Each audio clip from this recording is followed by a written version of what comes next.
So second condition ಇದ್ರೆ ನಾನ್ acceptance of the mode. ಯಾವ mode ಅಥವಾ ಯಾವ ವೇ ಒಳಗೆ ಅವ್ನು ರಿಪ್ಲೈ ಮಾಡ್ಬೇಕಾಗಿತ್ತಲ್ಲ, ಎಕ್ಸೆಪ್ಟ್ ಮಾಡ್ಕೊಳ್ಬೇಕಾಗಿತ್ತಲ್ಲ, ಅವನು ಆ ಒಂದ್ ಮೋಡ್ ನ follow ಮಾಡಿರೋದಿಲ್ಲ.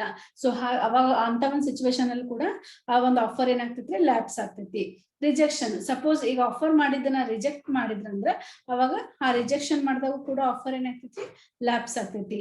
Then revocation, revocation in the sense taking back, withdrawing.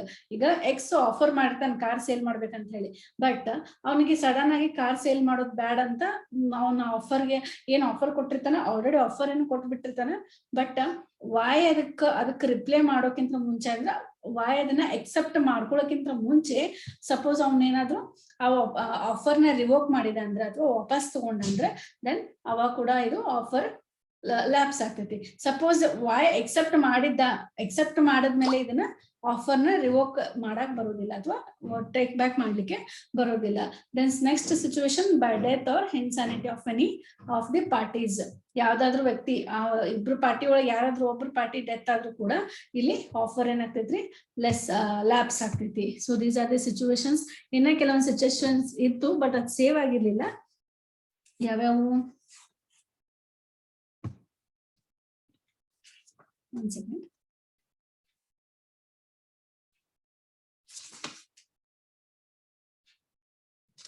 Subsequent illegality, ಹೌದಾ? Seventh one subsequent illegality. ಇದ್ರ ಬಗ್ಗೆ ಹೇಳಿದ್ದೆ. ಸಪೋಸ್ ಎಕ್ಸ್ ಏನ್ ಮಾಡ್ತಾರ್ರಿ, ಎಕ್ಸ್ ಮತ್ತೆ ವೈ ಇಬ್ಬರ ನಡುವೆ ಕಾಂಟ್ರಾಕ್ಟ್ ಮಾಡ್ಕೋತಾರ.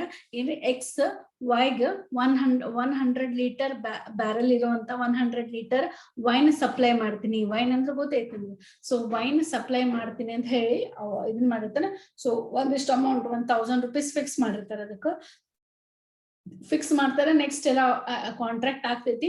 ಬಟ್ ಆಮೇಲೆ ಇಮಿಡಿಯೇಟ್ಲಿ ಗೌರ್ಮೆಂಟ್ ಏನ್ ಮಾಡ್ತಾರೆ, ವೈನ್ ಸೇಲ್ ಮಾಡೋದನ್ನ ಪ್ರೊಹಿಬಿಟ್ ಮಾಡ್ತಾರೆ. ಸೊ ಅದನ್ನ ಕ್ಯಾನ್ಸಲ್ ಮಾಡ್ತಾರೆ. ವೈನ್ ಸೇಲ್ ಮಾಡುವಂತ ಪ್ರೊಸೆಸ್ ಯಾರಾದ್ರೂ ಆ ಒಂದು ಇದು ಟ್ರೇಡಿಂಗ್ ಒಳಗೆ ಇನ್ವಾಲ್ವ್ ಆಗಿದ್ರೆ ಅಂದ್ರೆ ಅದನ್ನ ಸೇಲ್ನ ಏನ ಪ್ರೊಹಿಬಿಷನ್ ಮಾಡಿ ಗೌರ್ಮೆಂಟ್ ಆರ್ಡರ್ ಕೊಡ್ತೈತಿ. ಸೊ ಅವಾಗ ಆಲ್ರೆಡಿ ಆರ್ಡರ್ ಎಲ್ಲ ಕಾಂಟ್ರಾಕ್ಟ್ ಮಾಡ್ಕೊಂಡಿರ್ತಾರೆ. But after offer has made, ಅವಾಗ ಏನಾಗ್ತೈತ್ರಿ, ಅದನ್ನ ವೈನ್ ಸೇಲ್ ಮಾಡೋದು ಇಲ್ಲೀಗಲ್ ಅಂತ ಕನ್ಸಿಡರ್ ಮಾಡ್ತಾರೆ.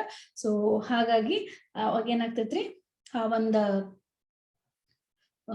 ಆಫರ್ ಲ್ಯಾಪ್ಸ್ ಆಗ್ತೈತಿ. ಅಥವಾ ಡಿಸ್ಟ್ರಕ್ಷನ್ ಆಫ್ ದಿ ಸಬ್ಜೆಕ್ಟ್ ಅಂತ ಹೇಳಿದ್ದೆ.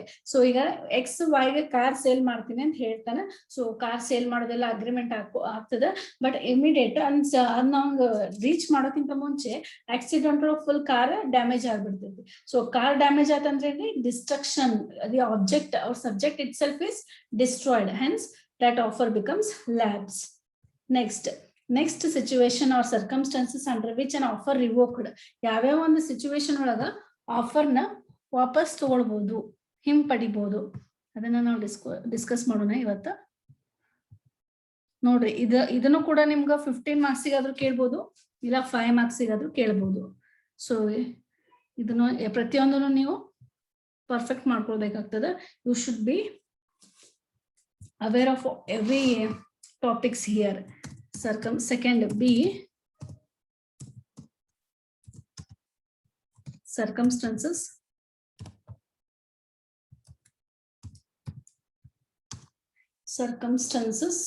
under which an offer may be revoked. ಯಾವ ಒಂದು ಸಿಚುವೇಶನ್ ಒಳಗ ಆಫರ್ನ ವಾಪಸ್ ಪಡಿಬಹುದು, ಹಿಂಪಡಿಬಹುದು. First situation revocation by communication. ಇದನ್ನು ಡಿಸ್ಕಸ್ ಮಾಡಿದ್ವಿ. Revocation by communication of notice. Revocation by communication of notice. Notice ಕೊಡೋದ್ರ ಮುಖಾಂತರ ಒಂದು ಆಫರ್ನ ನಾವು ಹಿಂಪಡಿಬಹುದು, ವಾಪಸ್ ತಗೊಳ್ಬಹುದು, ವಿಡ್ರಾ ಮಾಡ್ಕೊಳ್ಬಹುದು. So an offer may be revoked by the communication of notice at any time before its acceptance is complete. For example X ಮತ್ತು Y ಇಬ್ಬರನ್ನ ಇಲ್ಲಿ ಆಲ್ವೇಸ್ ಸೇಮ್ ಎಕ್ಸಾಂಪಲ್ ಕಂಟಿನ್ಯೂ ಆಗ್ತಾ ಹೋಗ್ತದೆ. ಎಕ್ಸ್ ಮತ್ತು ವೈ ಇಬ್ರು ಅಗ್ರಿಮೆಂಟ್ ಮಾಡ್ಕೋತಾರೆ. X ಏನ್ರಿ ಇಲ್ಲಿ agreement in the sense X ಏನ್ ಮಾಡ್ತಾನೆ, ವೈಗೆ ಆಫರ್ ಮಾಡ್ತಾನೆ. ಏನಂತ ಆಫರ್ ಮಾಡ್ತಾನೆ, he want to sell his car, X wanted to sell his car to the Y. ಅವನು ಆಫರ್ ಮಾಡಿರ್ತಾನೆ. ಓಕೆ, ಅವನ ಎಕ್ಸೆಪ್ಟೆನ್ಸ್ ನ 1 ತಿಂಗಳೊಳಗೆ ತಿಳಿಸು, ಈ ಜೂನ್ 30 ಒಳಗ ನಿನ್ನ ಎಕ್ಸೆಪ್ಟೆನ್ಸ್ ಮಾಡ್ತೀವಿ ಇಲ್ಲೋ ಅನ್ನೋದನ್ನ ರಿಪ್ಲೈ ಮಾಡಂತ ಹೇಳ್ತಾನೆ. ಬಟ್ ಜೂನ್ 15th ಏನಾಗ್ತದೆ ರೀ, ಅವನಿಗೆ ಎಕ್ಸ್ಗನ ಏನ ಕಾರ್ ಸೇಲ್ ಮಾಡೋದ್ ಬೇಡ, ಇನ್ನೊಂದ್ ಸ್ವಲ್ಪ ದಿನ ನಮ್ಗ ಬೇಕಾಗ್ತೈತಿ ಇರ್ಲಿ ಅಂತ ಹೇಳಿ ಅವ್ನ ಡಿಸಿಷನ್ ನ ಚೇಂಜ್ ಮಾಡ್ಕೊತಾನೆ. ಸೊ ಚೇಂಜ್ ಮಾಡ್ಕೊಳ್ಳುವಾಗ ಇನ್ನು ವಾಯ್ ಕಡೆಯಿಂದ ಏನು ನಾ ಕಾರ್ ಸೇಲ್ ಮಾಡಿರ್ತಿಲ್ಲ, ನಾ ಪರ್ಚೇಸ್ ಮಾಡಕ್ ರೆಡಿ ಇದೀನಿ ಅಂತ ಎಕ್ಸೆಪ್ಟೆನ್ಸ್ ಬಂದಿರೋದಿಲ್ಲ. ಸೊ ಅಷ್ಟೊತ್ತಿಗೆ ಅವನೇ June 15th 20th immediate notice ಕಳಿಸ್ಬೇಕು. ಏನಂತ, ಈ ರೀತಿ ನಾ ಕಾರ್ ಸೇಲ್ ಮಾಡ್ತೀನಿ ಅಂತ ನಿಂಗೆ ಆಫರ್ ಕೊಟ್ಟಿದ್ದೆ, ಬಟ್ ಈಗ ನಾನು ಈಗ ಸದ್ಯಕ್ಕ ಕಾರ್ ಸೇಲ್ ಮಾಡಕ್ ಆಗುದಿಲ್ಲ, ಸೊ ನನ್ನ ಆಫರ್ ನಾನು ವಾಪಸ್ ಪಡಿತೀನಿ ಅಂತ ಅವನು ಒಂದ್ ನೋಟಿಸ್ ನ ಅವನಿಗೆ ಕಮ್ಯುನಿಕೇಟ್ ಮಾಡ್ಬೇಕು, ಅವನಿಗೆ ತಿಳಿಸ್ಬೇಕು. ಸಪೋಸ್ ಇವ್ನ ನೋಟಿಸ್ ತಿಳಿಸೋಕ್ಕಿಂತ ಮುಂಚೆ ಅವ್ನ ಏನಾದ್ರೂ ಇಮಿಡಿಯೇಟ್ ಕಾರ್ ನೀವು ಸೇಲ್ ಮಾಡ್ತಿರಲ್ಲ ಅದನ್ನ ಪರ್ಚೇಸ್ ಮಾಡಕ್ ರೆಡಿ ಇದೀನಿ, ಒಪ್ಕೊಂಡಿದೀನಿ ಅಂತ ಏನಾರ ಅವ್ನ ಎಕ್ಸೆಪ್ಟ್ ಮಾಡ್ಕೊಂಡಿದ್ದ ಅಂದ್ರೆ, ಎಕ್ಸೆಪ್ಟ್ ಮಾಡಿ ನಿಮಗ್ ತಿಳಿಸಿದ ಅಂದ್ರೆ ಅವಾಗ ನೀವ್ ಇದನ್ನ ರಿವೋಕ್ ಮಾಡಕ್ ಆಗೋದಿಲ್ಲ. ಸಪೋಸ್ ಇನ್ನೂ ವಾಯ್ ಏನು ರಿಪ್ಲೈನ ಕೊಟ್ಟಿಲ್ಲ, ಅವಾಗ ನೀವೇನ್ ಮಾಡ್ಬೋದು, ಒಂದ್ ನೋಟಿಸ್ ಕಳಿಸಿ ನಾನು ನಿನ್ಗೆ ಏನ್ ಆಫರ್ ಕೊಟ್ಟಿದ್ದೆ ಅಲ್ಲ ಅದನ್ನ ನಾನು ವಾಪಸ್ ತಗೊಳತೀನಿ, ರಿಟರ್ನ್ ತಗೊಳತೀನಿ, so I am not going to sell car to you ಅಂತ ಅವನೊಂದು ನೋಟಿಸ್ ನ ಕಳಿಸ್ಬೋದು. ನೋಟಿಸ್ ಕಳಿಸೋದ್ರಿಂದ ಈ ಒಂದು ಆಫರ್ ನ ವಾಪಸ್ ಪಡಿಬಹುದು. Next revocation by lapse of time. Revocation by lapse of time. So ಇಲ್ಲಿ ಅದೇ ರಿಪೀಟ್ ಆಗ್ತೈತೆ ನೋಡ್ರಿ, ಲ್ಯಾಪ್ಸ್ ಆಫ್ ಟೈಮ್. ಸೊ ಒಂದ್ ಕಾರ್ ಸೇಲ್ ಮಾಡೋದು ಏನಾಗ್ತೈತ್ರಿ, 3 months ಒಳಗ ನಿಂದ ಎಕ್ಸೆಪ್ಟೆನ್ಸ್ ತಿಳಿಸ್ ಅಂತ ಹೇಳ್ತಾರ, ಬಟ್ ಒಂದ್ 3 months ಒಳಗ್ ತಿಳಿಸೋದಿಲ್ಲ, ಅಥವಾ 1 month ಒಳಗ್ ತಿಳಿಸೋದಿಲ್ಲ. ಎಷ್ಟು ಟೈಮ್ ಕೊಟ್ಟಿರ್ತಾರಲ್ಲ ಆ ಟೈಮ್ ಒಳಗ ಅವರು ರಿಪ್ಲೈ ಮಾಡಂಗಿಲ್ಲ, ಎಕ್ಸೆಪ್ಟ್ ಮಾಡಿದೀನಿ ಅಂತ ಏನು ಹೇಳೋದಿಲ್ಲ. ಸೊ ಅವಾಗ ಏನಾಗ್ತೈತ್ರಿ, ಟೈಮ್ ಕೊಟ್ಟಿರುವಂತ ಟೈಮ್ ಲ್ಯಾಪ್ಸ್ ಆಗ್ತೈತಿ. ಹಂಗಾಗಿ ಆಫರ್ ಏನಾಗ್ತದ, ಆಫರ್ನ ವಾಪಸ್ ಪಡ್ಕೊಳ್ಬಹುದು. Next third way, revocation by non-fulfillment of conditions.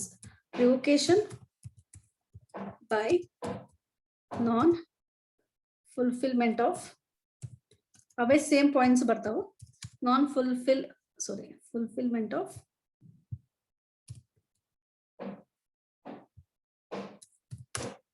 conditions, terms and condition precedent to acceptance. Okay, so ಅದ್ರ ಜೊತೆಗೆ ಯಾವ್ದಾರ ಕಂಡೀಷನ್ ಇನ್ನು ಆಲ್ರೆಡಿ ಎಕ್ಸ್ಪ್ಲೇನ್ ಮಾಡಿದೀನಿ. ಕಾರ್ ನಾನು ನಿಂಗೆ ಸೇಲ್ ಮಾಡ್ತೀನಿ, ಬಟ್ ನೀನು ಕ್ಲಬ್ಗೆ ಮೆಂಬರ್ಶಿಪ್ ತಗೊಳ್ಬೇಕು, ಅದು ಒಂದೇ ಎಕ್ಸಾಂಪಲ್ ಅಂತಲ್ಲ, ಬೇರೆ ಏನಾದ್ರು ಕಂಡೀಷನ್ಸ್ ಹೇಳ್ಬೋದು. Suppose I am ready to sell my car, but all repairs expenses should be borne by you only. ಈಗ ನಾನು ನಿಮ್ಗೆ ಹೇಳ್ತೀನಿ, ಆಫರ್ ಕೊಡ್ತೀನಿ, ನನ್ನ ಹತ್ರ ಕಾರ್ ಐತಿ, ಅದನ್ನ ನಿಮ್ಗೆ ಇಷ್ಟ ಅಮೌಂಟ್ 2 lakh rupees ನಾನು ನಿಮ್ಗೆ ಸೇಲ್ ಮಾಡ್ತೀನಿ, ಬಟ್ ಕಂಡೀಷನ್ ಏನು, ಅದ್ರ ಸಂಬಂಧಪಡುವಂತ ಎಲ್ಲಾ ರಿಪೇರಿ ವರ್ಕ್ನು ನೀವೇ ಮಾಡ್ಕೊಳ್ಬೇಕಂತ ಹೇಳ್ತೇನೆ ಕಂಡೀಷನ್.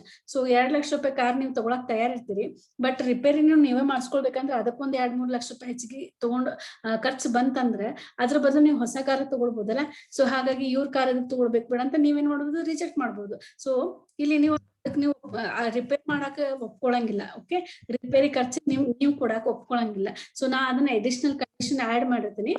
ಕಂಡೀಷನ್ ನೀವು ಯಾವ್ದೇ ತರ ಅಗ್ರಿ ಇರೋದಿಲ್ಲ. ಹಂಗಾಗಿ ಏನಾಗ್ತೈತ್ರಿ, ನಾನ್ ಫುಲ್ಫಿಲ್ಮೆಂಟ್ ಆಫ್ ಕಂಡೀಷನ್ ಅಂತ ಹೇಳ್ಬಿಟ್ಟು ಈ ಒಂದು ಆಫರ್ ಏನಾಗ್ತೈತಿ ನಾನು ರಿವೋಕ್ ಮಾಡ್ಕೊಳ್ತೀನಿ ಅಥವಾ ವಾಪಸ್ ಪಡಿಬಹುದು. Next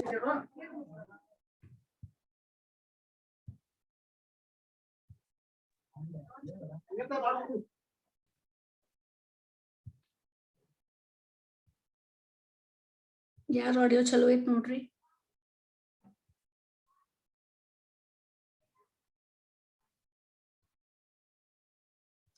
next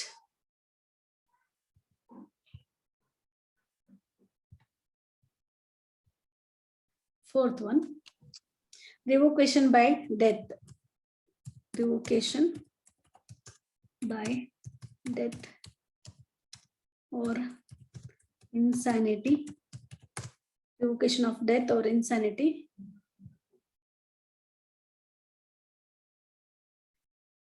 of offerer. Okay.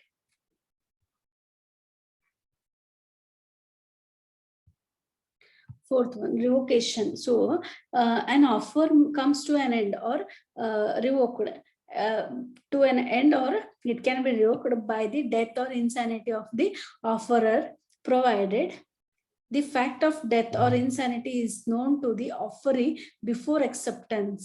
If the offeree accepts an offer in ignorance of the death or insanity of the offerer, the acceptance is valid.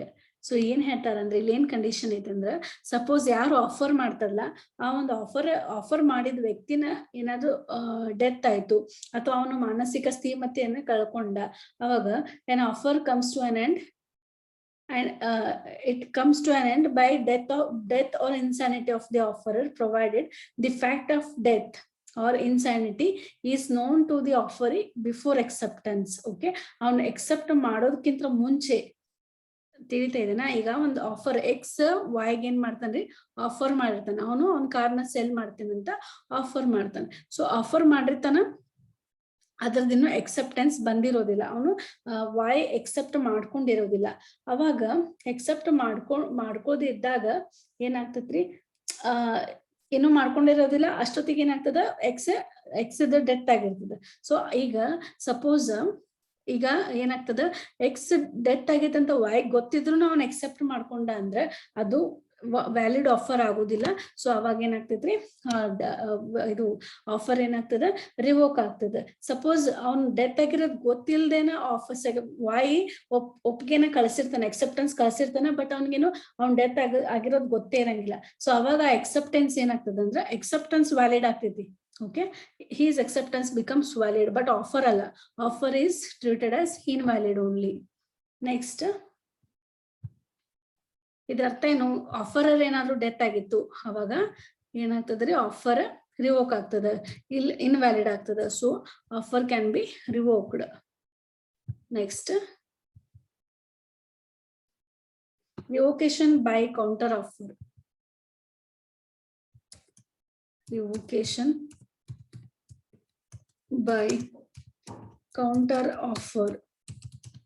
Counter offer ಅಂದ್ರೆ ಏನ್ರಿ, an offer is revoked if a counter offer is made to it. If the offeree accepts the offer with a condition or with a fresh term, his acceptance does not result in a contract, but it amounts to counter offer. ಏನ್ರಿ, an offer is revoked if an counter offer is made to it. Okay, ಈಗ ನಾವೊಂದು offer ನಿಮ್ಗೆ ಕೊಟ್ಟಿರ್ತೀನಿ ಅಂದ್ರೆ ಅದಕ್ಕೆ ನೀವೊಂದು counter ನನಗೇನೋ offer ಕೊಟ್ರಿ, ಅವಾಗ ಅದ ಆಫರ್ ಏನಾಗ್ತೈತ್ರಿ, ಇದು ರಿವೋಕ್ಡ್ ಆಗ್ತೈತಿ, ಇನ್ವ್ಯಾಲಿಡ್ ಅಂತ ಆಗ್ತೈತಿ. Hence that offer becomes revoked or lapse.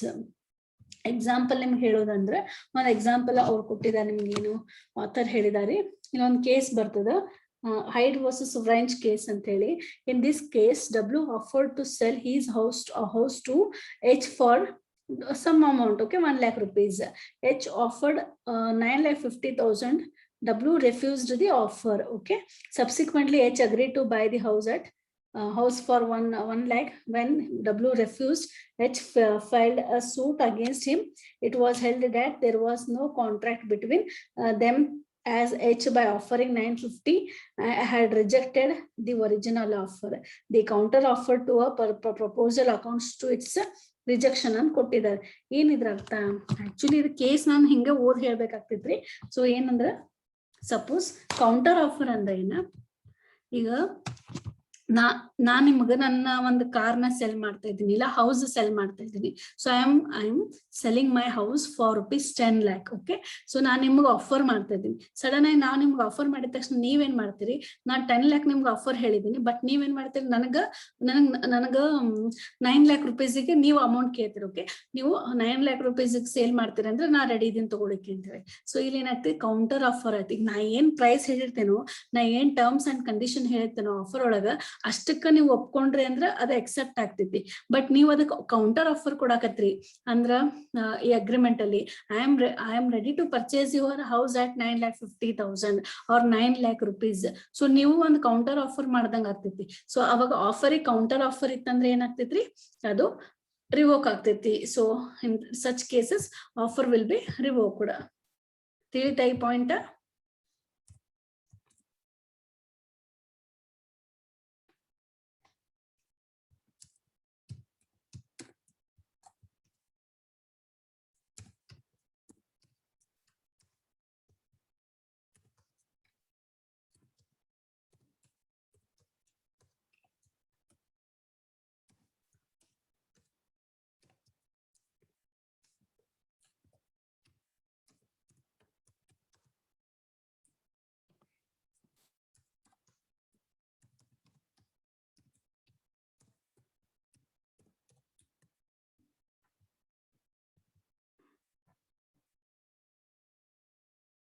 Okay, next situation, revocation of offer by not being accepted according to the mode prescribed. ಇದು ಕೂಡ ರಿಪೀಟ್ ಆಯ್ತು ಅಂದ್ರೆ ಯಾವ ಮೋಡ್ ಒಳಗೆ ಅದನ್ನ ಎಕ್ಸೆಪ್ಟ್ ಮಾಡ್ಕೋಬೇಕಂತ ಹೇಳ್ತಾರಲ್ಲ ಆ ಮೋಡ್ ಒಳಗೆ ಅದನ್ನ ಎಕ್ಸೆಪ್ಟ್ ಮಾಡ್ಕೊಂಡಿಲ್ಲ ಅಂದ್ರೆ ಅವಾಗೂ ಕೂಡ ಆಫರ್ ಏನಾಗ್ತೈತಿ revocation ಆಗ್ತೈತಿ.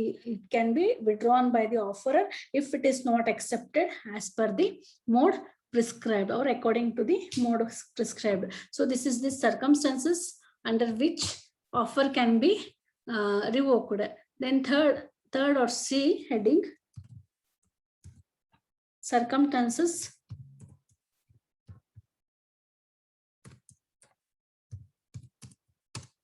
under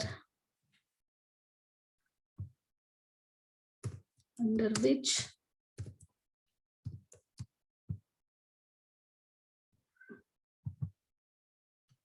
offer may be rejected. So ಯಾವಾಗ offer reject ಆಗ್ತದೆ, and offer lapses if it has been rejected by the offeree. Okay, the rejection may be express or implied. Implied rejections takes place when the offeree makes a counter offer or gives a conditional acceptance. Thus an offer is rejected when offeree communicates his rejection. ಯಾವ situation ಒಳಗಂದ್ರ when offeree ಅಂದ್ರೆ acceptor, offeree communicates his rejection. Okay, next, second one, when the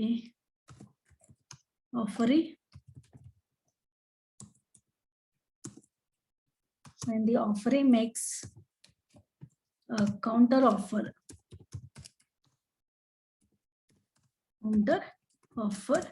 then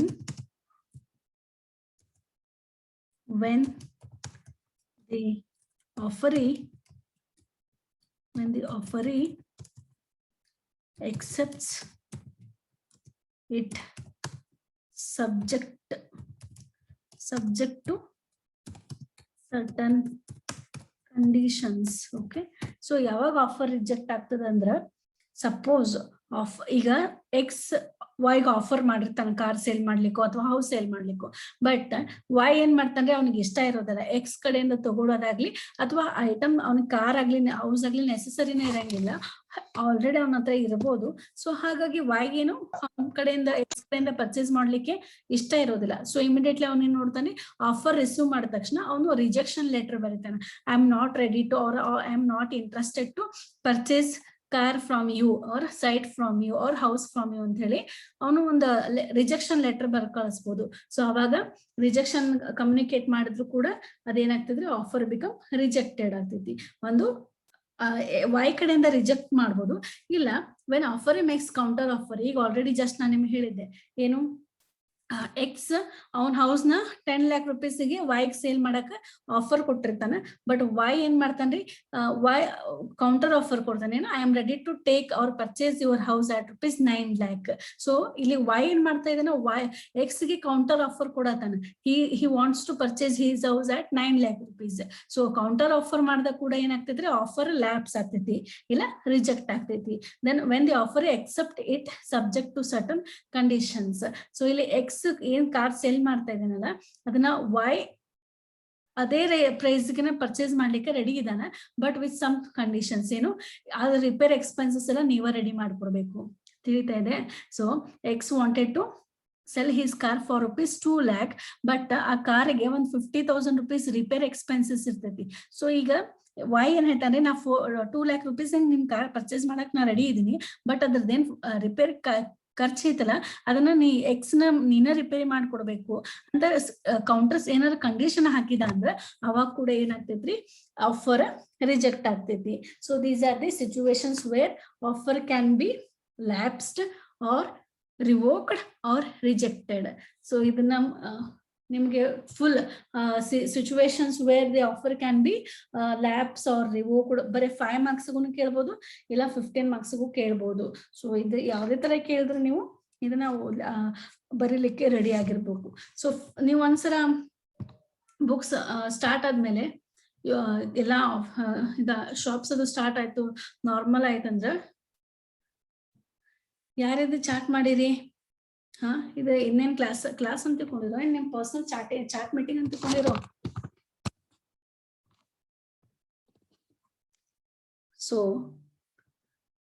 So this is about the offer ಅಲ್ಲಿ rules relating to offer and circumstances where offer become lapsed, revoked and rejected. ಇಷ್ಟು ನಾನು slow ಆಗಿ ಹೇಳತ್ತೀನಿ. ಆಮೇಲೆ offline classes start ಆದ್ಮೇಲೆ ನಂಗೆ first model ತಿಳಿದಿಲ್ಲ, ಅದು ತಿಳಿದಿಲ್ಲ ಅಂದ್ರೆ I am not responsible, because I am teaching with this white board.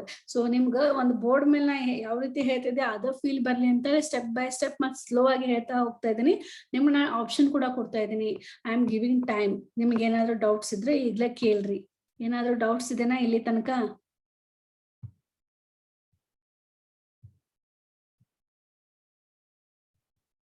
ಯಾರಿಗಾದ್ರೂ ಏನಾದ್ರು ಡೌಟ್ಸ್ ಇದೆನಾ?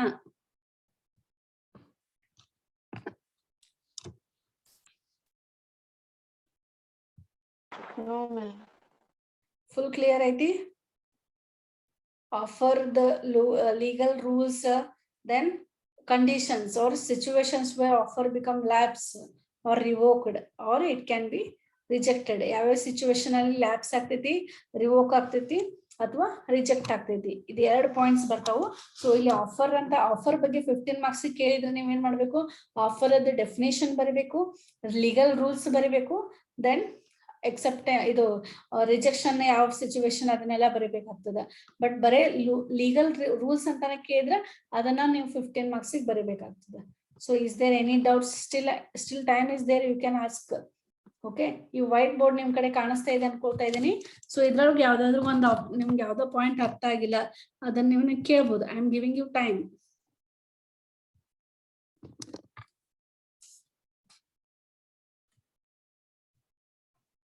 So in next class, I'll start with acceptance. So acceptance ಅಂದ್ರೆ acceptance meaning, definitions, and again ಅಲ್ಲೂ ಕೂಡ legal rules relating to valid acceptance. ಈಗ offer ಏನೋ ಒಬ್ಬ ವ್ಯಕ್ತಿ ಆಫರ್ ಮಾಡ್ತಾನೆ, ಅದನ್ನ acceptance ಮಾಡ್ಬೇಕಂದ್ರ ಅವ್ನ್ ಮಾಡಿರೋ acceptance ವ್ಯಾಲಿಡ್ ಅಂತ ಕನ್ಸಿಡರ್ ಮಾಡ್ಬೇಕಂದ್ರೂ ಕೂಡ ಅದಕ್ಕೂ ಕೂಡ ಕೆಲವೊಂದು ರೂಲ್ಸ್ ಅಂಡ್ ರೆಗ್ಯುಲೇಷನ್ಸ್ ಇರ್ತಾವು. ಸೊ ಏನು ಲೀಗಲ್ ರೂಲ್ಸ್ ಏನು, ಒಂದು acceptance ನ ವ್ಯಾಲಿಡ್ acceptance ಅಂತ ಕರೀಲಿಕ್ಕೆ ಯಾವ್ಯಾವ ರೂಲ್ಸ್ ಇರ್ತಾವು, ಅಥವಾ ಒಂದು acceptance ವ್ಯಾಲಿಡ್ acceptance ಆಗ್ಲಿಕ್ಕೆ ಏನೇನ್ ಎಸೆನ್ಷಿಯಲ್ಸ್ ಇರ್ಬೇಕು, ಅದರಲ್ಲಿ ಮುಖ್ಯ ಅಂಶಗಳು ಏನೇನ್ ಇರ್ಬೇಕಂತ ಹೇಳಿ ನಾವು ನೆಕ್ಸ್ಟ್ ಕ್ಲಾಸ್ ಅಲ್ಲಿ ಡಿಸ್ಕಸ್ ಮಾಡೋಣ. ಸೊ ಈಗ ಯಾರಿಗಾದ್ರೂ ಏನಾದ್ರೂ ಡೌಟ್ಸ್ ಇದ್ರೆ ಕೇಳ್ರಿ. Bhagya Pashchapuri? No ma'am. Keerthana Hiremath? Keerthana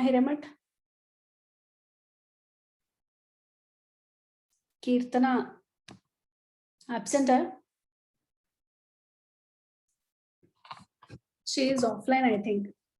Her mobile is online and she is offline. Afreen uncle gi? No ma'am. Then Amruta? No ma'am. Reshma?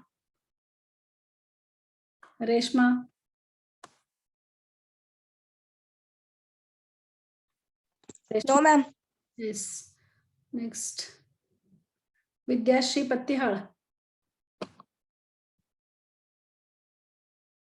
Vidyashri? No ma'am. Kirtana ilri? I think malkondirbek ಅವರು.